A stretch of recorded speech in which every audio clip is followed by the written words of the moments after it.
booties for black girl nerds.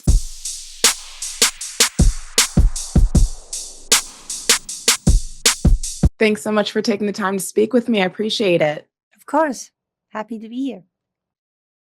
Well, Chloe, before we get started, I was at the premiere at the Toronto International Film Festival, and I just want to say thank you for that beautiful breathing exercise that you started right before the premiere. That was a very unique experience, and I really appreciated that. I needed that, first of all, because it was a very stressful day. Yeah, I And bet. I loved opening with that. So what a great way to start a film with just, some meditation, some intention, and some, breathing exercise. So thank you for that. You're welcome. And to be honest, I needed it. So it's pretty scary to go out there in front of people. Actually, I like doing it too for myself because it calms me down too. Absolutely. The character of Agnes is such a mythical and complex figure. What conversations did you have with Jessie Buckley about grounding her in realism while honoring her spiritual aura? It's a good question because yeah, the balance between spirit and matter is always been, that's the lifelong exploration for each of us as human beings. You don't want too much of one over the other. Mhm. And I think that is the opening shot we talked about. She's on the ground, but her eyes are looking up at the sky.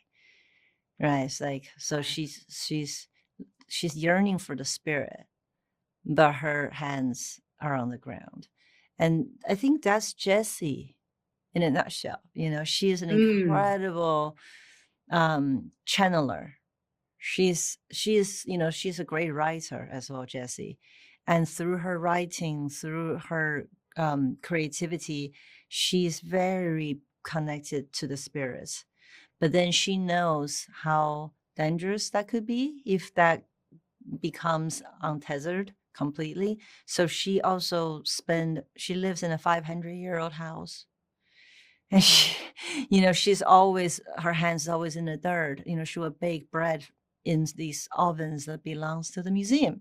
She makes sure she does that. And I think I just basically look at her life and go, just bring that into the story. Yeah, and she does it so beautifully, and Yeah. your direction was just so pristine in that. And the film, it hinges on a marriage that is shaped by absence and artistic ambition. How did you guide your leads to portray intimacy in moments where their characters are worlds apart?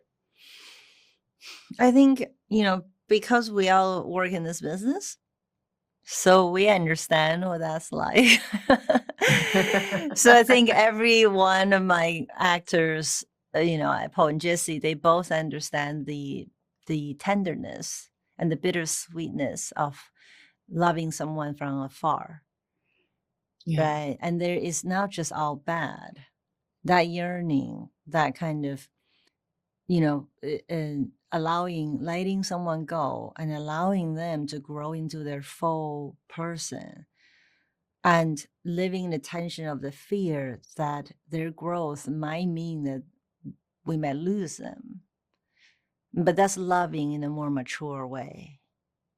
And so it's not fun, but Yeah, but it's absolutely. love. Jessie always said that if you really love something, you let it go. You really love someone, you learn to let them go. And that is certainly the motif of what this film is about. And Hamnet's presence or absence is emotionally jarring. Yeah. How did you approach directing a child performance that carries such a narrative weight? Well, my truth is always in the present moment. So it's both easy in the sense that I don't have to plan it, but it's hard. It's because I don't plan it, right? It's hard to show up every day to set. And this is hard for me. It's hard for the actors as well to trust. And also to be in the present moment. We've meditated, how hard it is to do it for 5 minutes. to stay present and not let your thoughts come in. But doing it day after day, to be present on set, moment after moment, requires a lot of psychic, emotional, and physical strength. But when it comes to some of these most dense human emotions and experiences, I wouldn't dare to say, I know what grief looks like. Just because I've talked to 50 people, 50 mothers who lost their child, that then I'm like absolute certain that's what grief is going to look like. I don't have that confidence, and I don't think that's how life works. Of course, that research is interesting and important to have that as a foundation.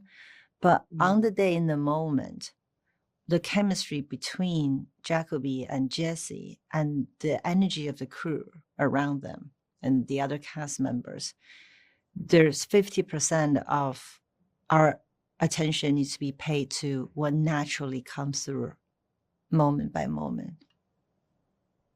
Indeed. You had an impact on this audience. There was a cacophony of sniffles in the crowd when I was hearing it at TIFF. And congratulations on this film, and congratulations in being in the awards conversation. Thank you so much for taking the time to speak to Black Girl Nerds. I appreciate the conversation, Chloé. Thank you so much. Have a good day. You too. Bye-bye. Bye.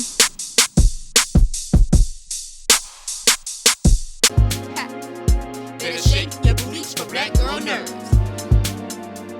Better shake your booties for Black Girl Nerds.